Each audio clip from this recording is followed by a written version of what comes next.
আমরা আজকে অনেকেই বলি কি ইমাম হোসেন পানি চেয়েছেন কিন্তু পানি খেতে পান করতে পায়নি। না মুসলমান, আমার ইমাম হোসেন যদি পানি চাইতেন তো উনার সকল ফুরাত নদীর পানি উনার কদমে চলে আসতো। হে মুসলমান,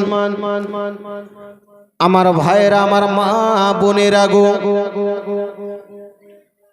হযরতে খাজা মাইনুদ্দিন চিশতি রহমাতুল্লাহ মুসলমান যখন বেরাদার আজমিরের সরজমিনে এসেছিলেন, ওই সমাতে আসার পরে ওই জায়গাতে যে বাদশা ছিল সে মনে মনে ভেবেছিল খাজা মাইনুদ্দিন চিশতিকে পানি আমরা দেব না। পানি যদি সে পান করে নাই, পানি সেই যদি উজু করে নাই, সেই তার আল্লাহর ইবাদত করবে, আমাদের দেবদেবীর পূজা হবে না। মুসলমান, ওই সমাতে রে বাবা সব নদী বড় ছিল, সকল নদীর বেরাদার চারো পার্শ্বে সকল বেরাদার সৈন্য দিয়ে দিল, সকল লোককে দিয়ে দিল। এই যে আনা সাগরে শত পশু আছে, পশুরা পানি পান করবে, কিন্তু খাজা মাইনুদ্দিনকে উজুর জন্য পানি দেওয়া হবে না, পানি দেওয়া হবে না। খাজা মাইনুদ্দিন চিশতির বেরাদার ইসলাম উনার খাদিম গেলেন, যাওয়ার পরে বলতেছেন আমার হুজুর এক লোটা পানি চেয়েছেন। এক লোটা পানি না, তোমার হুজুরকে তোমার পীরকে পানি দেওয়া হবে না। বেরাদার ইসলাম ঘুরে গেলেন, ঘুরে যাওয়ার পরে খাজা মাইনুদ্দিন কি চিশতিকে বলতেছেন হুজুর তারা পানি দিল না।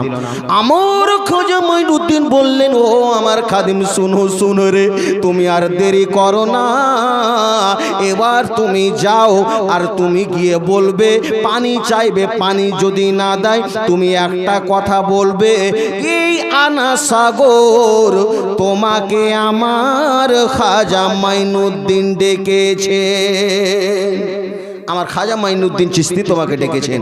যে বললেন বেরাদার ইসলাম, সংক্ষিপ্ততে বলতেছি, যত বেরাদার আনাস সাগরের পানি ছিল খাজা মাইনুদ্দিনের কথা শুনে উনার হুকুমে একটি লোটার মধ্যে চলে এসেছে। বলেন সুবহানাল্লাহ।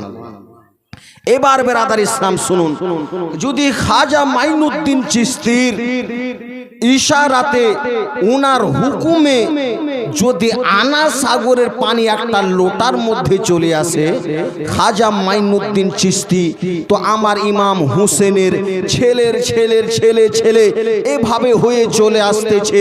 খাজা মাইনুদ্দিন চিশতির জন্য উনার হুকুমে উনার জন্য যদি আনা সাগরের পানি বেরাদার একটা লোটাতে চলে আসে, আমার খাজা মাইনুদ্দিন চিশতি যদি বেরাদার আমার ইমাম হোসেন যদি হুকুম করতেন, বেরাদার ইসলাম ইশারা করতেন, কসম খোদার করে বলি ফুরাত নদীতে যত পানি ছিল, যত পানি ছিল আমার ইমাম হোসেনের কদমে চলে আসতো। বলেন সুবহানাল্লাহ, কদমে চলে আসতো।